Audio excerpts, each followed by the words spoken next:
NIT bus stop जवळ दुपारी सुमारे 1 वाजता एका बस चालकाचा महिला प्रवाशी सोबत वाद झाल्याची घटना घडली। प्रत्यक्षदर्शींच्या माहितीनुसार बस चालकाने महिलेशी अयोग्य भाषेत बोलल्याचा आरोप करण्यात आला आहे। महिलेनेही चालकाला प्रत्युत्तर दिले। संबंधित महिलेच्या हाताला दुखापत झालेली असल्याचेही सांगण्यात आले। तसेच चालकाने आपल्यावर बस चालवण्याचा प्रयत्न केल्याचा गंभीर आरोप महिलेने केला आहे।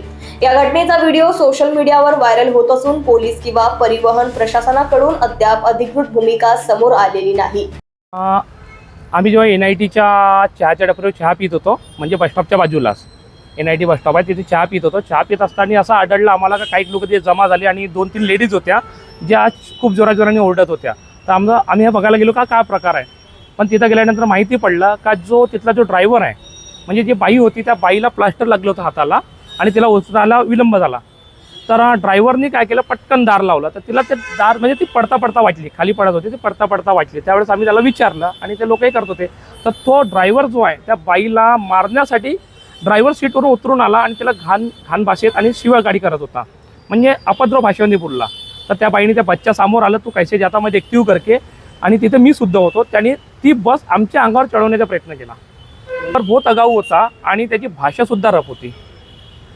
काय एक कॉर्पोरेशनला काय एक मेसेज द्यायचा? कॉर्पोरेशनला हा मेसेज देऊन द्यायचा आहे की बस जे चालून राहिली, म्हणजे पब्लिक जाऊन राहिलेली आहे, ती ड्रायव्हरमुळे चालत आहे आणि त्यांचा जो जीव आहे तो ड्रायव्हरच्या हातामध्ये आहे।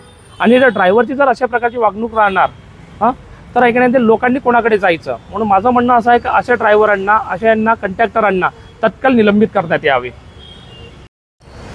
नमस्कार, मी नंदकिशोर माटे।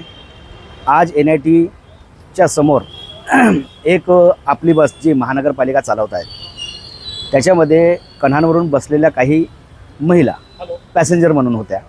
त्यांनी NIT चौकात त्यांना सोडलं, परंतु त्यामध्ये ड्रायव्हरची चुकी म्हणजे असं सांगण्यात येईल की त्या महिला जेव्हा उतरण्यात आल्या होत्या त्या उतरता वेळेस त्यांच्या हाताला लागलं होतं, ते हँडिकॅप होतं, त्यांचे प्लास्टर बांधलेलं होतं आणि त्या जागेवर त्या जेव्हा उतरण्यात आल्या तेव्हा ड्रायव्हरने तात्काळ दरवाजा लावून घेतला। आजच्या बसेस असे आहेत की त्यामध्ये सेन्सर लागलेला किंवा त्यांच्या हातात बटन्स आहेत, परंतु त्यांचं काम असं आहे की जोपर्यंत पॅसेंजर पूर्ण उतरत नाही तोपर्यंत त्यांनी दरवाजा लावू नये। त्याच्या व्यतिरिक्त ज्या वेळेस त्यांना विचारलं की बा तू असं का दार लावला, आमच्या हाताला लागला आहे, आम्ही हळू उतरत आहे, परंतु त्यांनी काही ऐकलं नाही त्यांचंवाला। आणि त्यांच्यानंतर त्यांना शिवागाळ करण्यात आली आणि तो ड्रायव्हर त्या लेडीजच्या अंगावरती मारायला धावला। अशामुळे आमचं प्रशासनाला अशी मागणी आहे की अशा ड्रायव्हरला तात्काळ निलंबित करण्यात यावं। लोकवाहिनी मीडियासाठी रोशन बोकडे यांची रिपोर्ट, नागपूर।